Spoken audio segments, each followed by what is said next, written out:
Hello, this is Kevin Thompson. I'm with the MCAA program for coaching and athletic administration, course number 530, Ethics in Sport, and I will be doing my presentation today on accountability for the quality of character presentation. The definition of accountability, Webster's definition, is the quality of state of being accountable, an obligation or willingness to accept responsibility or to account for one's actions. And what I like about accountability and why I included this, or why I wrote about this in my presentation, basically, accountability intertwines with all aspects of being successful in collegiate sports or anything in life. Accountability intertwines with discipline. It also intertwines with responsibility, timeliness, respect. Pretty much all of those aspects, intertwine together. So being accountable, you can make that decision to be accountable. Anybody can be accountable. It does not have to be based on, talent level, age, anything like that. So everybody can be held accountable and can help the team out to the best of their ability. And then we go to the importance of being accountable, quality of character. Building relationships, I think that is one of the most important things that we deal with today in collegiate sports or in any sports, but relationships are key. So being accountable, having trust in others, it also builds team chemistry, cohesiveness, that kind of thing. If everybody's pulling towards the same end result, everybody will be holding themselves accountable for the betterment of the team. And then some examples of being accountable. Lots of people these days kind of base things off of wins and losses, successes, and things like that. What your batting average is, things like that. But especially at the youth levels of sports, being accountable, that could mean sacrifice.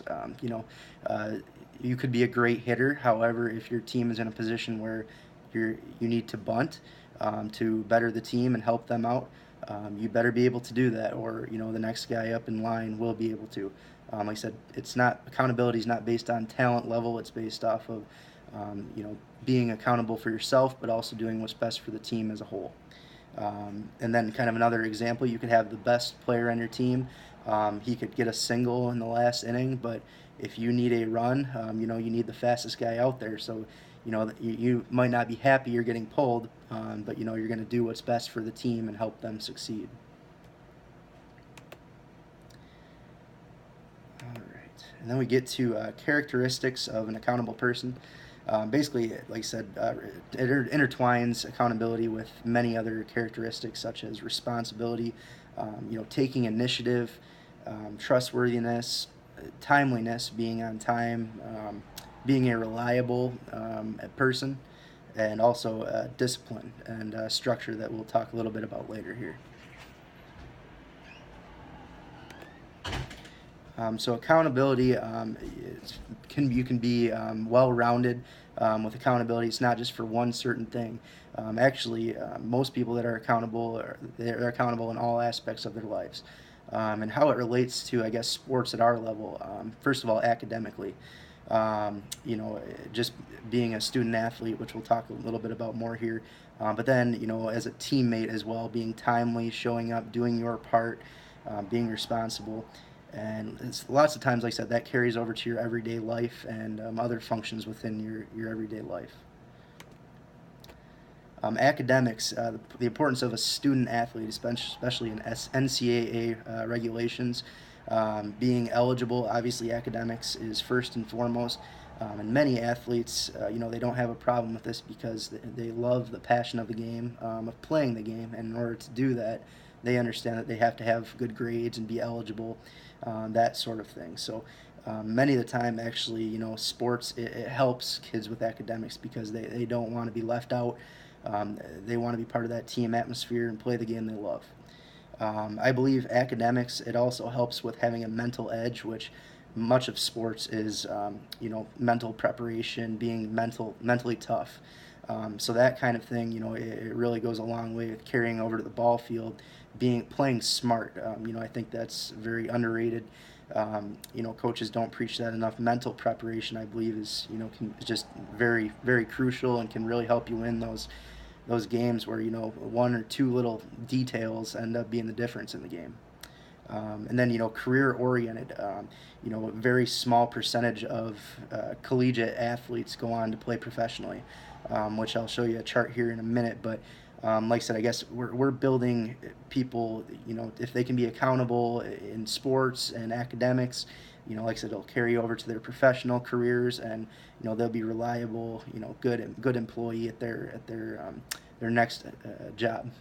And many of the time, even athletes, they will put former coaches on their resumes and things of that nature, and they can vouch for their work ethic, their team players, that kind of thing. So, like I said, it reaches to all aspects of life. Here's some of the NCAA research just kind of going along. Like I said, only a small percentage of collegiate athletes actually end up going professional. So, building young men and women, to be accountable in their everyday lives, that will help them in their careers as well. All right, and then we have from the leadership position, accountability starts at the top. So being a leader and practicing this by example, very, very important. Building relationships with your players. I chose obviously these two very successful people here, Tom Brady and Bill Belichick, but they have a great relationship. They trust one another. Just all the preparation that goes into it. They know they can count on each other. When game day arrives.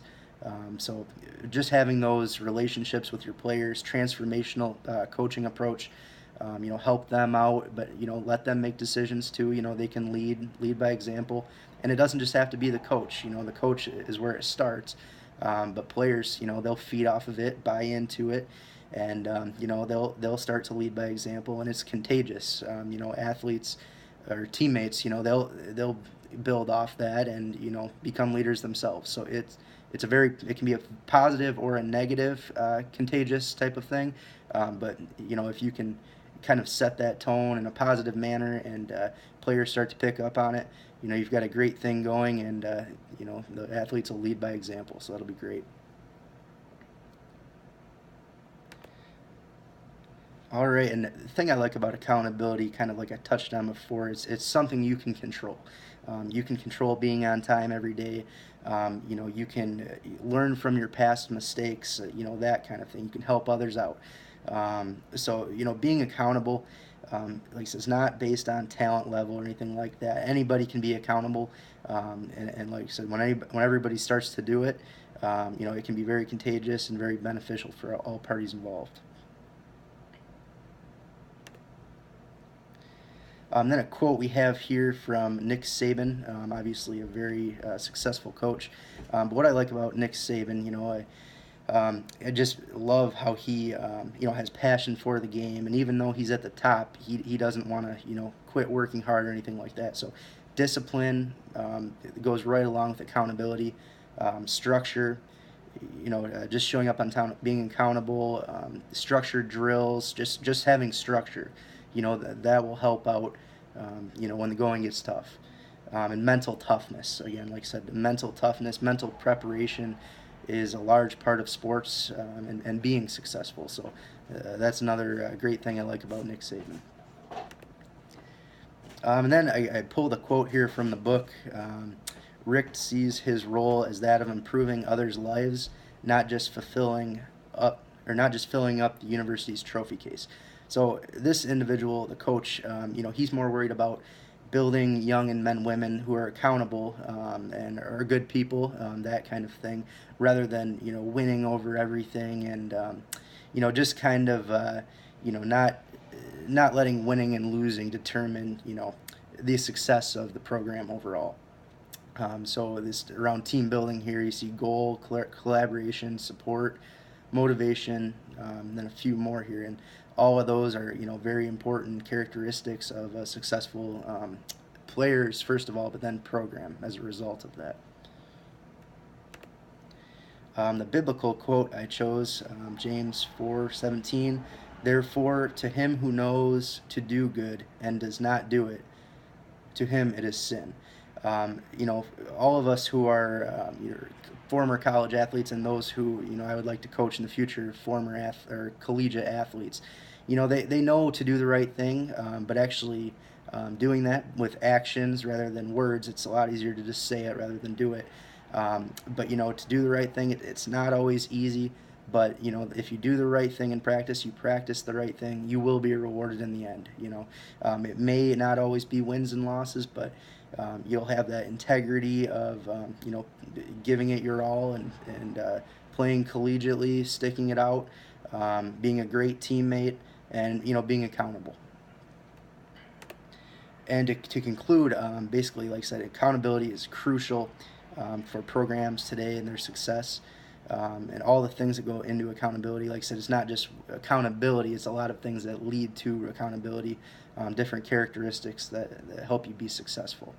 Accountability teaches young athletes discipline, responsibility, structure, and many more life lessons that will stick with them, not just in academics, athletics, but in life in general going forward. And leaders need to be accountable, lead by example, and you know, just kind of show their players the way, and you know, players will respect that, buy into it, and you know, they'll start to practice that on their own. So that is the conclusion of my presentation. Thank you.